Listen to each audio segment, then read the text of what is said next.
If you're a natural-born marketer, you're one lucky son of a gun.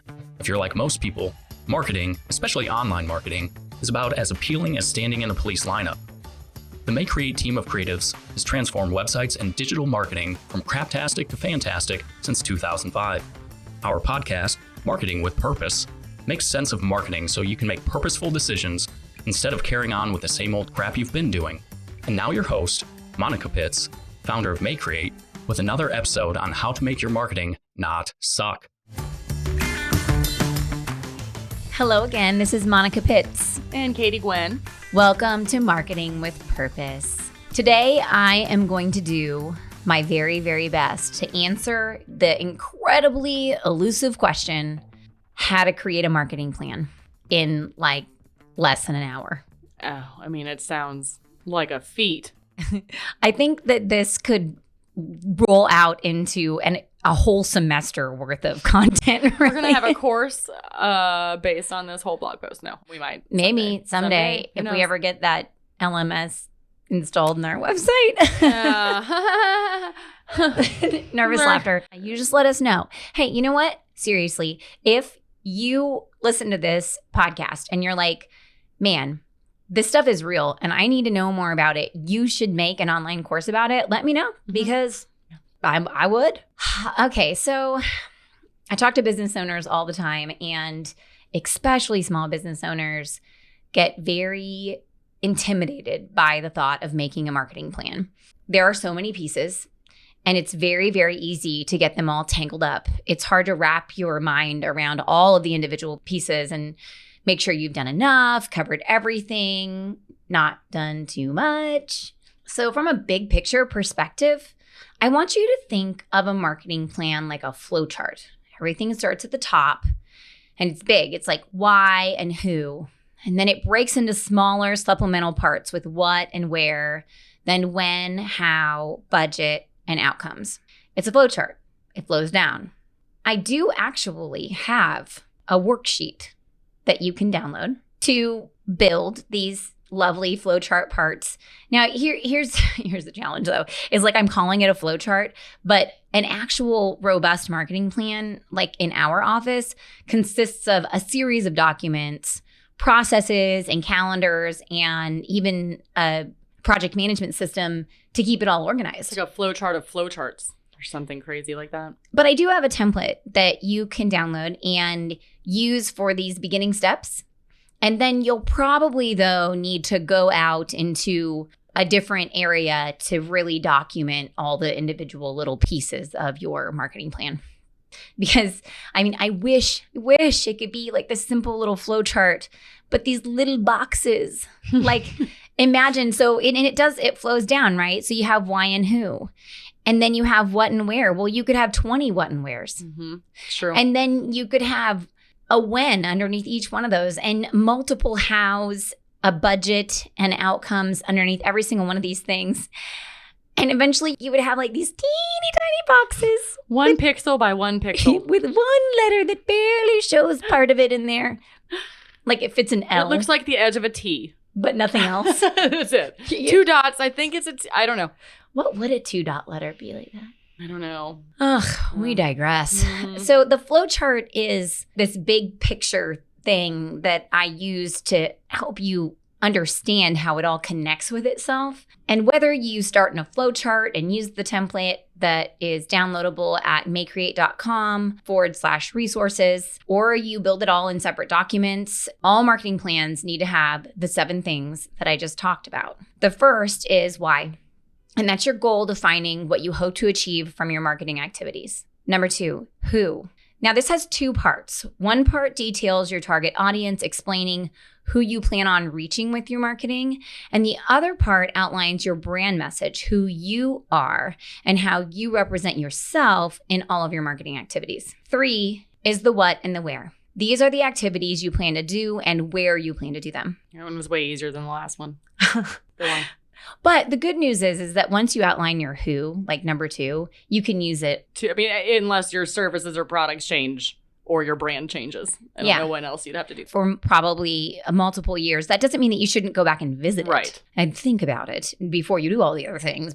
So number 4 is the when. This is the deadlines for every activity. 5 is how. Now, each activity is going to have 2 hows. These are 2 different pieces.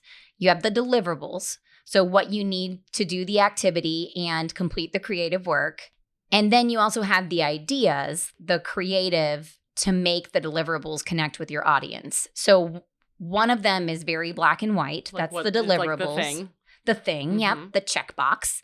And then the other one is that gray area, that messaging and the creative component of it. Number 6 is your budget. This is the time and the money to complete each activity of your plan. And then number 7, which is one of my favorite part of marketing plans, is analysis. So how often you'll review your outcomes, the metrics you'll physically review, and then other indicators of your successful plan. We're going to start at the top with number sense. 1. Number 1. Why come? Why? The why behind creating your marketing plan is your goals. It's defining what you hope to achieve from your marketing activities. This is absolutely imperative that you do outline this. It really is. It could be one thing. It could be a series of whys. And let me tell you a story, because I love telling stories about why the why is so important.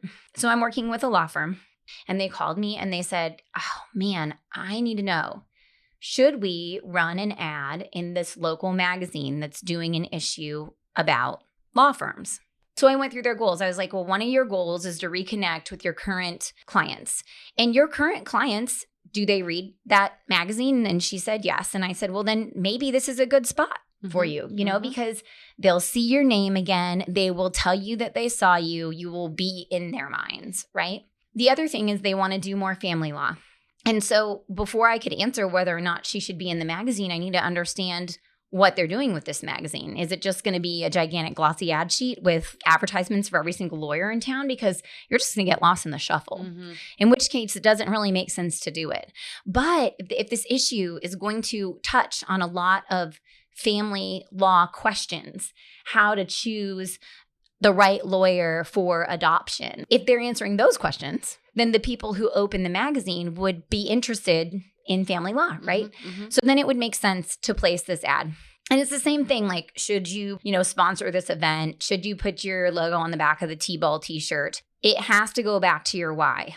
I don't advertise in any local magazines because I'm not actually prospecting my local community. I am advertising, reaching people outside of my community. So when they call me and ask me if I'll be in the magazine about marketing, I tell them no. With love, but no. Thank you. No, but it's thank a lovely you. magazine. Thanks for asking. But it doesn't match my why, right? So ask yourself, why are you considering doing a particular activity or a set of activities? What do you want the long-term effects of these activities to be?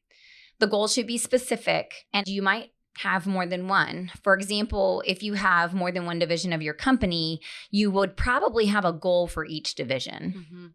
So that means the top of this flow chart would have multiple whys.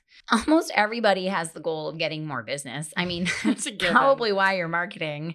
But you might have more specific goals about whether you're trying to generate new business or return business, whether you want business in a specific industry or in or out of your community.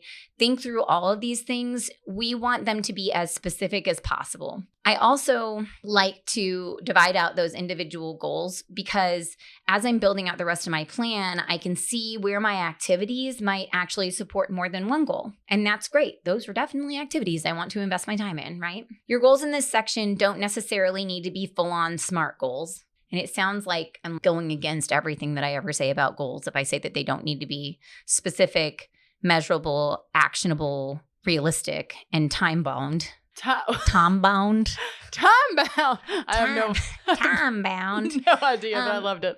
But the reason that you actually don't have to make them full-on SMART goals is because you're going to outline the time frame and how you'll measure them and how you'll get them done.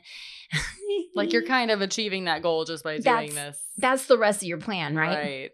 Is really making sure that you can reach those goals. So that's your why. Once you have got your why all settled through, you're going to move on to who. It's a second part of your plan. Now, people don't want to do this with me. Not the band, the Who, but like the Who. They don't want to do the Who part. The business owners come in and they do not want to specify who they want to work with. They're like, oh, yeah, people. They're humans. People who have houses. That's it. Business owners. Like, oh my goodness. Like pulling teeth. You need to stop. Take a step back. You got to recognize. And get real with yourself. Well, up front. Your target market is not everyone. I have a whole rant that I wrote about it one day because I was so mad at somebody who kept telling me that their target market was everyone. Your target market's it's straight up not everyone. You might have more than one target demographic that you want to serve. And if you do provide services to, like, for example, residential and commercial clients, then you'll certainly have two audiences. Or like if you work in different industries, you might document the audience for each. Get specific here because in this part, this is where the connection starts, like where you can craft a message to really connect with your target market. And if you don't really think about them, then you don't understand what they're facing and how your product can help them overcome their challenges in life or at work. If you've done buyer personas in the past, this is the time. You pull them out and you review them to define your target audience. For each audience, you're going to define their demographics, the location, the job role, the title, their goals, the challenges. And really, I know I'm belaboring this point, but it might be worth it. I just gave a talk to a group of public utilities professionals. And at first, I was like, well, I don't really need to tell them that they need to look at their target market because their target market is clearly everyone. Yeah. I was just thinking that about like healthcare, but it's like everyone needs healthcare, but like. Yeah. But then I thought, no, because they actually do have to find the ways that they can connect with their target audience every day. So what is it? Is it the sports team that you all love? Is it because their target market truly is not everyone? You have to be living in a house to like you have to have a need for utilities. Have utilities. And then there are people who are the decision makers for who's going to be the utility provider versus I get it. And who do they want to connect with? What do those people look like? Who do they want to have relationships with? So it's really not everyone. And I talked about it anyway. Here we are. And you'll do the outline for each audience separately, thinking through them, seeing how they overlap and how they differ, because they will overlap. And when they do, this is where like the money is, because you can then speak one message to connect with multiple types of people. All right. So that was them, right? Because there's two parts of who, and then there's you. Which is important as well. Yeah, it's your brand message. It's you. People also don't like to document this. I get that because I mean some people love to talk about themselves, other people just don't want to talk about themselves at all, or they just haven't created a story, or they like to talk about themselves too much. I don't know. Like, this is tough. It does take energy though. I mean, you're going to have to make some decisions in this phase, but you can use it for a few years and just revisit it. It's not like you have to do it every day. No, we have like even just our website. We sat for a whole day and wrote a bunch of stuff. We use it throughout all of our marketing activities as much as possible. And it's still talking to the same people. Still resonates. I think you're right. You got to do it. So your brand message, this is the who, this is the you. How do you want to talk about yourself? What are the rules? Who are you? Who do you want people to know when they come in contact with your brand? You'll include your identity guidelines. This was something that we are continually solving as a company because we manage the brands of like hundreds of people. And so it gets muddy sometimes. And initially we just did website designs and then moved on from there. And that's what it was. And then we had multiple designers who were updating the same website. And some of them would use it like this. And some of them would format stuff like that. Okay, well then I'd get in there and I'd have a complete meltdown because things don't match. It's got to be all matchy-matchy or else it's not consistent. Then we started making what we call an assets page. The assets page of every website outlines the colors, the styles of paragraphs, of bullet points, of links. It tells you all the fonts that will be used, what a button looks like, everything. And then from there, that is what's used throughout the entire website. And then when a new designer comes in to update the content, or the client goes in to update their own content, they can go back to that assets page, find what they need and use it. Because I used to have to I would have to look up all the styles of all the fonts for the website that I was getting ready to update. And I'd write them down. And then I'd do the website update and fill in the blanks with all the styles that I had just written down because there was no such thing Right. as an assets page. I do love the assets page. Yes. So do this for yourself. You want to provide everyone with a unified vocabulary that's going to be doing your marketing. Tell them what you call clients, staff, or members. What do you call your service types? Do you ever abbreviate your company name? Share words and phrases that you frequently use to describe your brand, products, or services, and then also outline any words that are banned from your marketing content. For example, assisted living centers are no longer referred to as nursing homes. And I was just proofing website content for an assisted living center. It didn't even dawn on me that they had been called a nursing home throughout all of the website content until finally I was like, oh, wait a second here. We can't do We that. can't call these people nursing homes. This is not going to work. You're going to have to revise all this. Now we're on to part 3 of your marketing plan, the what and the where. So these are the activities you plan to do and where you will do them. And before I dig into the activities themselves, I want to calm your fears and let you know everyone gets to choose what they do to market their own business. You don't have to do the same thing as everyone else. It is your plan, and no two plans are alike. When you're thinking about what you want to do in your plan, it's not all about the budget that you have. We haven't even talked about budget yet. And we're still building a Way down plan, on the right? list, yeah. I like people to first consider their strengths. What are the things that make them great as a company? What are the things that make them great as people? What are their talents? What are the things that you can pull together to make a great message? And then pair them with your assets. These are the things that you already have. And assets are interesting. I mean, an asset is clearly money, right? You might have trucks. You might have billboards. Yeah. You could have a sign outside of your business. You might have a printer. Here's a great example. One asset that I have are little kids who run fast and like to be zoomy. And so my husband just last night was like, hey, you know that month-long giving campaign that you're doing for, and just a mere 138 nonprofits in our community, Monica? No big deal. Yeah. He's like, well, I see all of these booklets that you have that are left over. I think that we should give these booklets to our children and make them zoom between all of the aisles at this gigantic company that I work for and put them on everyone's desks. I love it. My children are now an asset. Towards your marketing plan. Yeah. My husband is also an asset because he works for a gigantic company where we can talk to lots and lots and lots of people. That's awesome. Yeah, that's true. And so assets come in all shapes and sizes. Take your time. We have a whole list of potential assets that you can look at on our website. I'll give you a link to that down in the podcast notes because Off the top of my head, I don't know either. there's so many. Yeah. One that I really encourage people to look at is their processes, because you have someone's captive attention. One of my favorite processes that people always overlook are bathroom stalls. You go into a bathroom stall, you have a captive audience, put up a sign in the bathroom stall. You have free advertising space on your bathroom stall. Yeah. And then you walk out and you wash your hands because you're not gross. Oh, yeah, thank goodness. That's the next process. Put So a sign on the maybe- mirror. Put a sign on the mirror. Like right where their head goes. Yes. God, that would be so annoying. I can't see my face because it's advertised on the mirror. So look through your assets, consider your strengths, and with those two things together, you're going to start building your plan.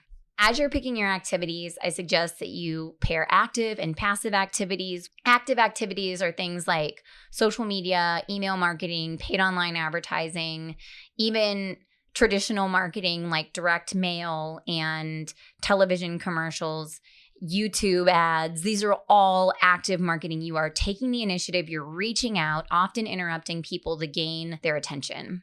These are awesome because they get you in front of people that you would not have met otherwise.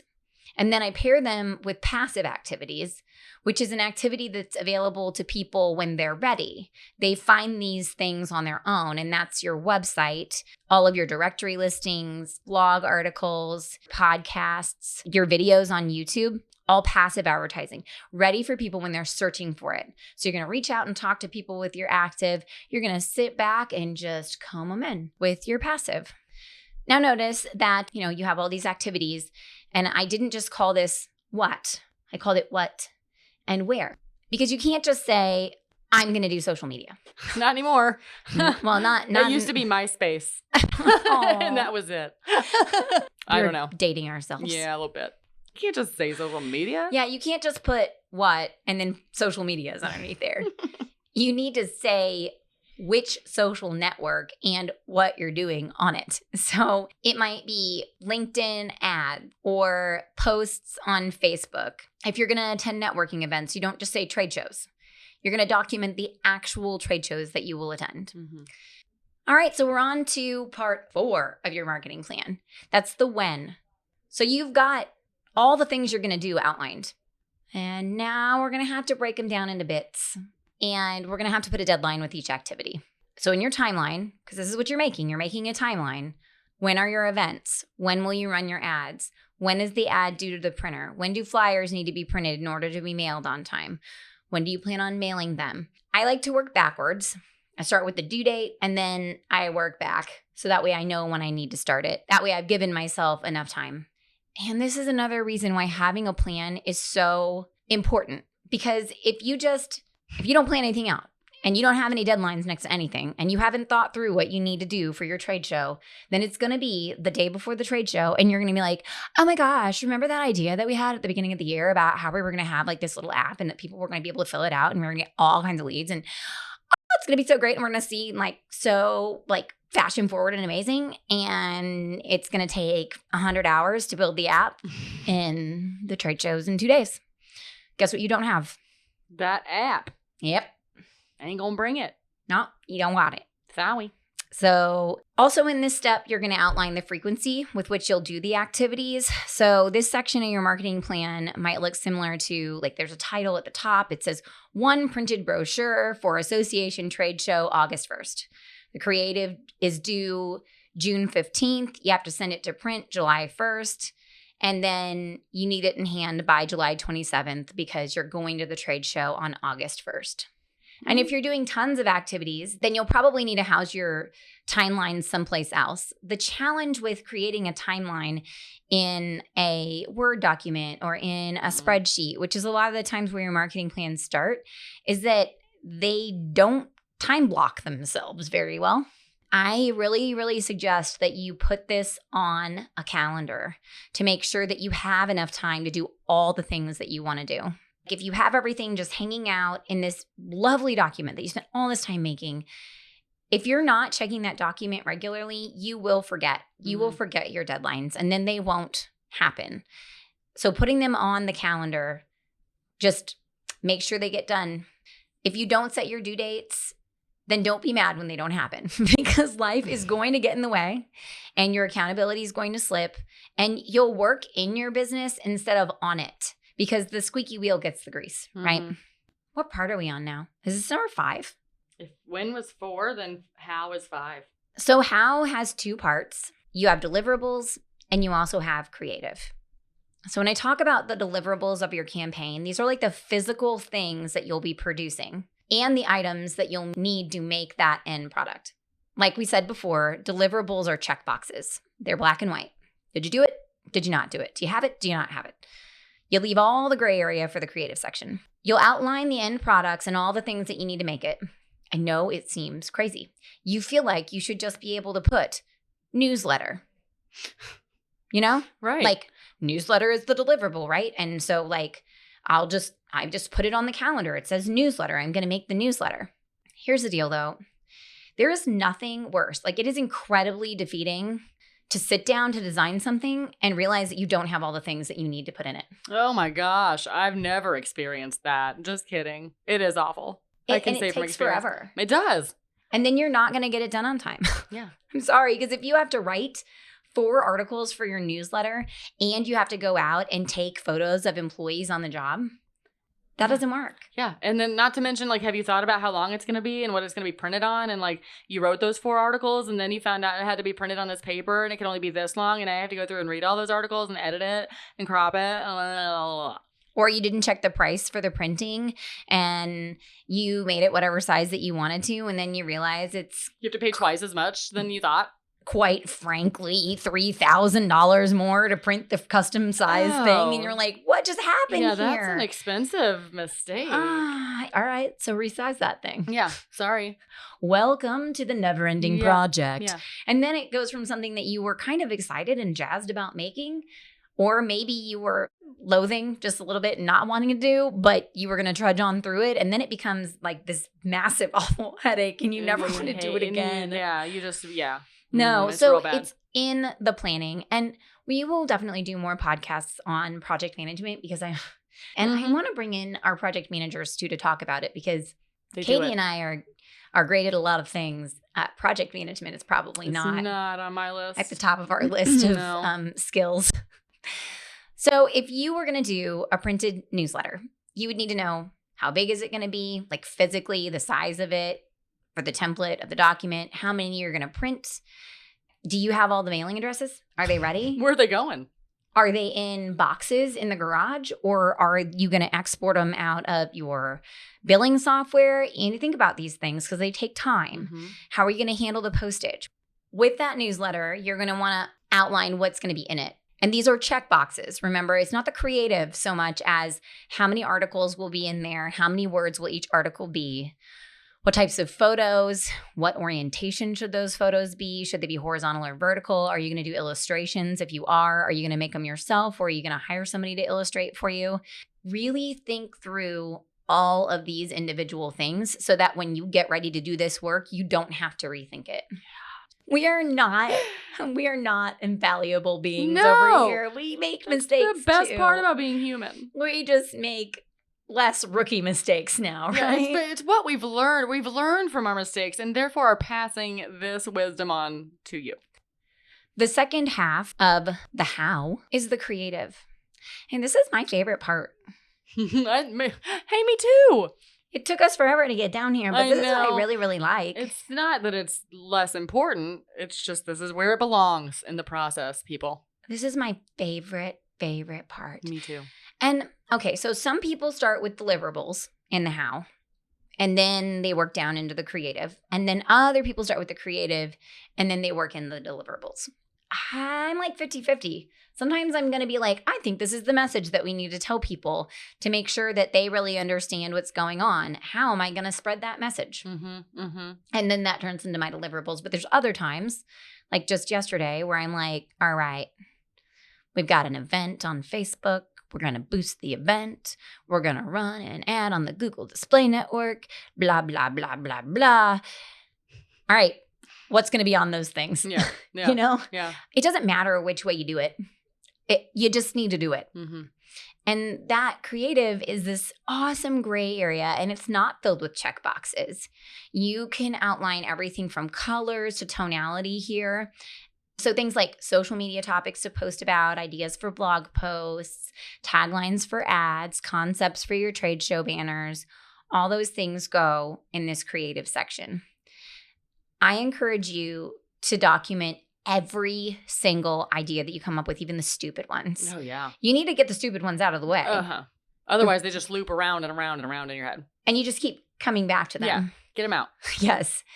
And then don't erase the ones that you didn't pick. Because you might need those for plan B. Mm-hmm. And then document why.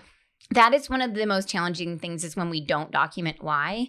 I'll come back to it and I'll be like, why did we optimize for this term?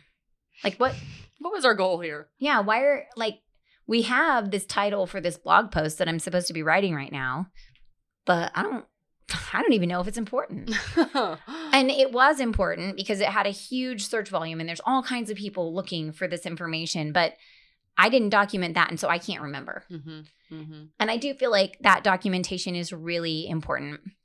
Even just any little details that you come up with as you're outlining these creative ideas, whether it's left aligning a photo or going back to an old presentation and pulling out those slides as graphics for whatever you're making, put that in your creative section.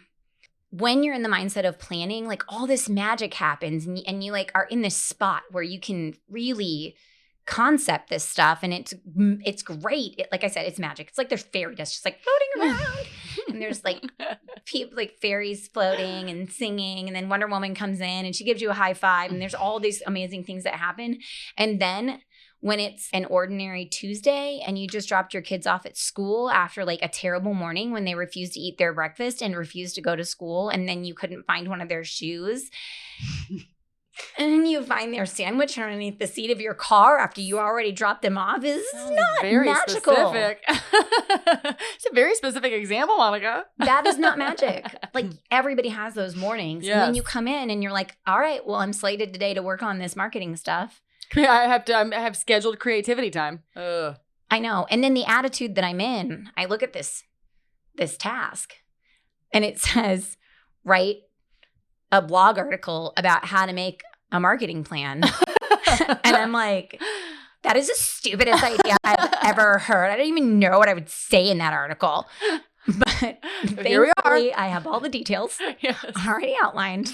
And then you can like recapture that sparkling moment and bring Wonder Woman back and like put her on the page where everyone else can enjoy her. Yeah. Otherwise, you're just going to be mad at yourself the whole time because you had this great idea and now you don't have it anymore.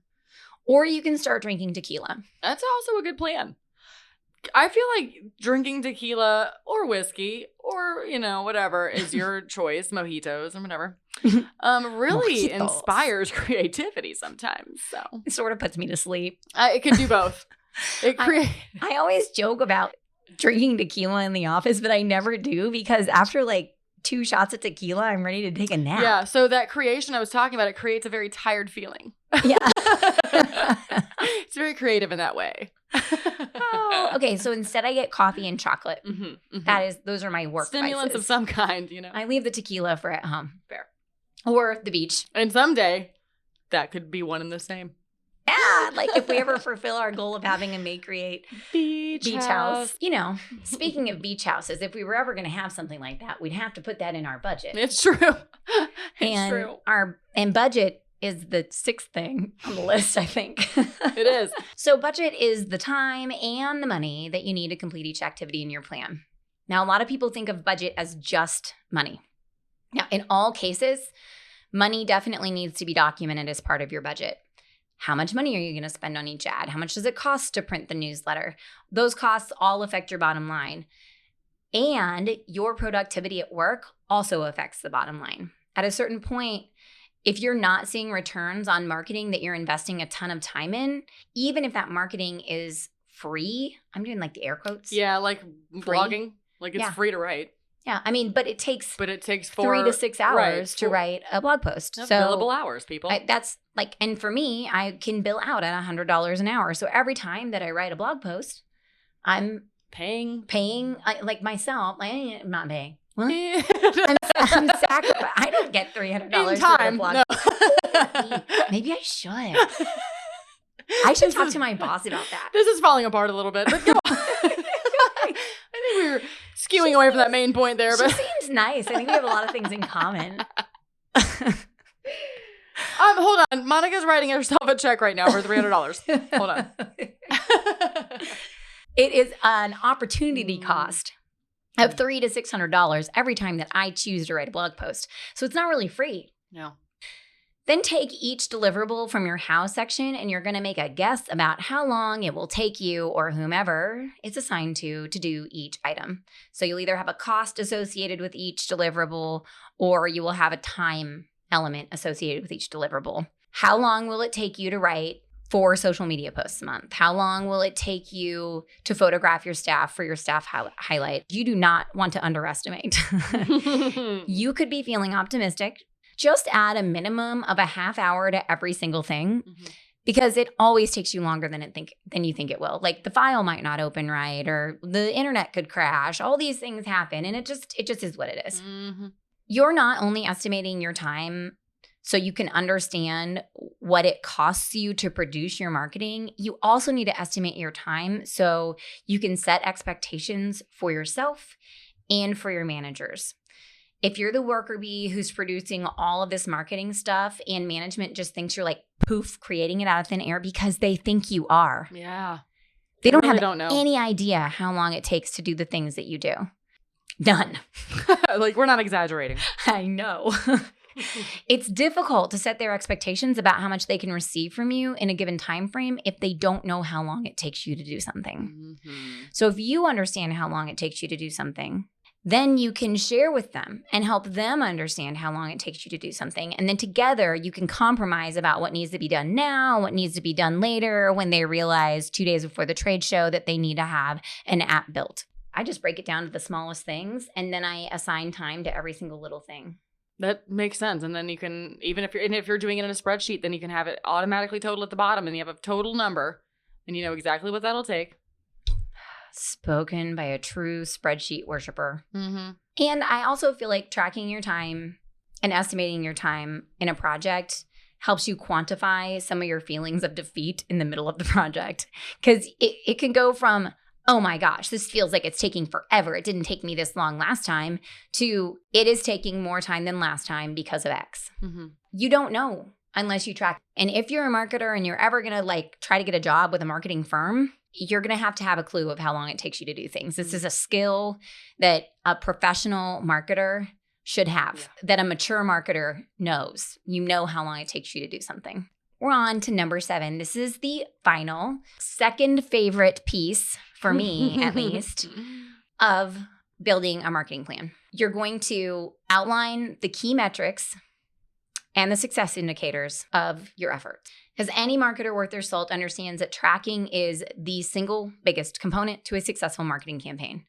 You can be super creative and have all kinds of creative ideas, but if you're not looking at whether they're working or not, you won't know. I just don't understand the point of throwing something at a wall and hoping it sticks. If you have control over making it stick. Anyway. Marketing with purpose, which includes reviewing your marketing data, requires a strong constitution.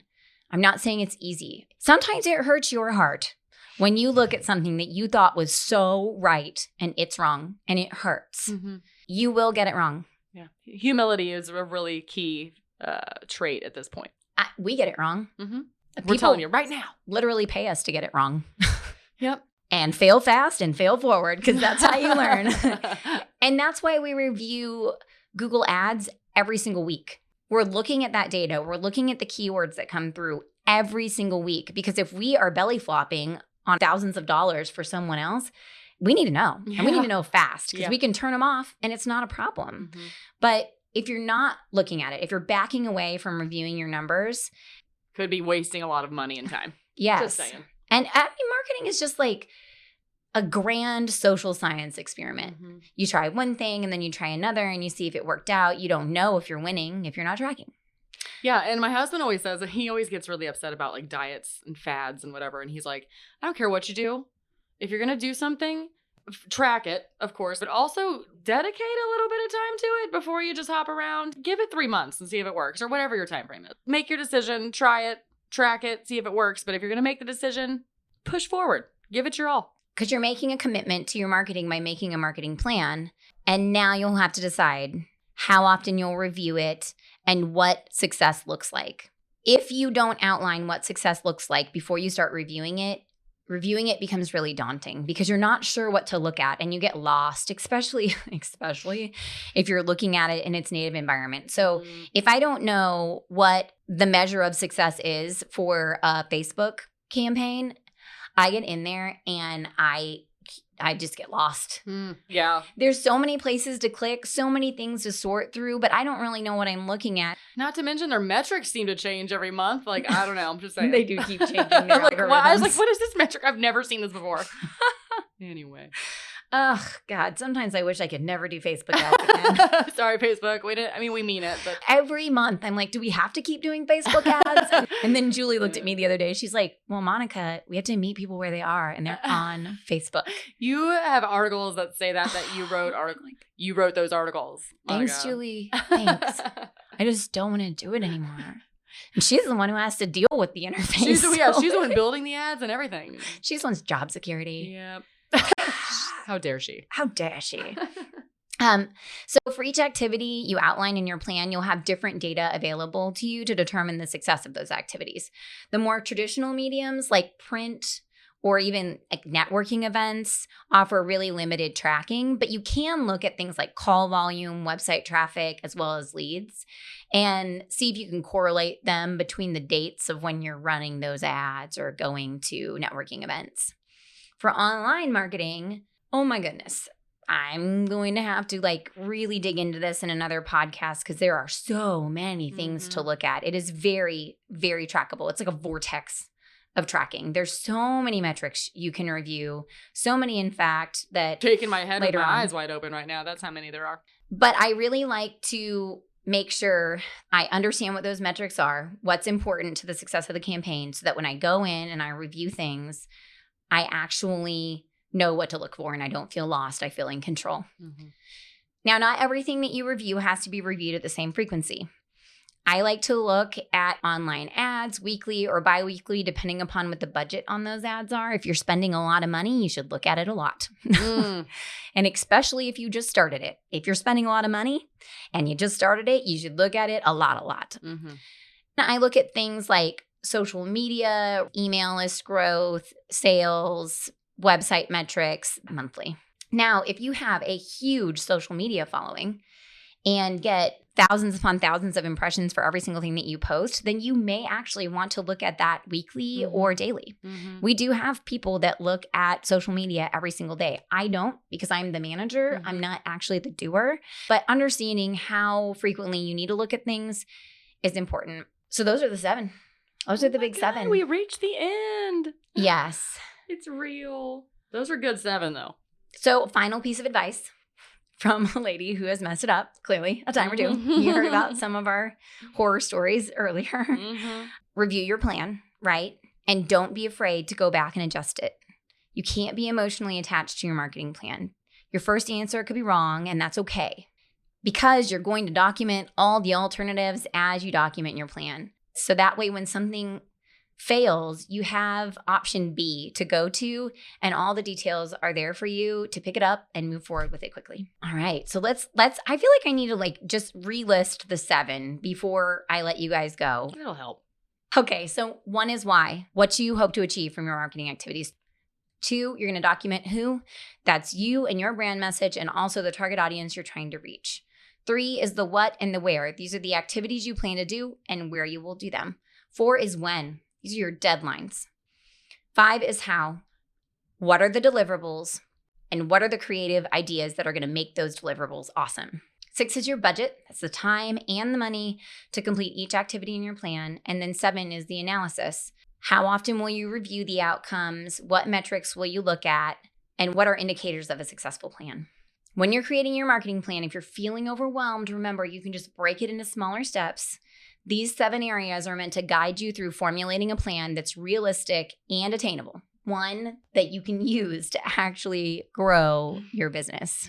Thank you so much for listening today. This is Monica Pitts. And Katie Gwynn. Now get out of here. You've been with us for almost an hour, and you have lots of stuff to do. Yeah, those pancakes don't scrape themselves off the ceiling.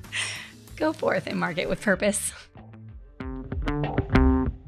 Thanks again for listening to Marketing with Purpose. Head over to mayecreate.com, MAYECREATE.com. Yeah, you heard me right, MAYECreate.com for podcast notes and more resources to grow your business. Don't let your marketing suck. Get your pride on, market with purpose.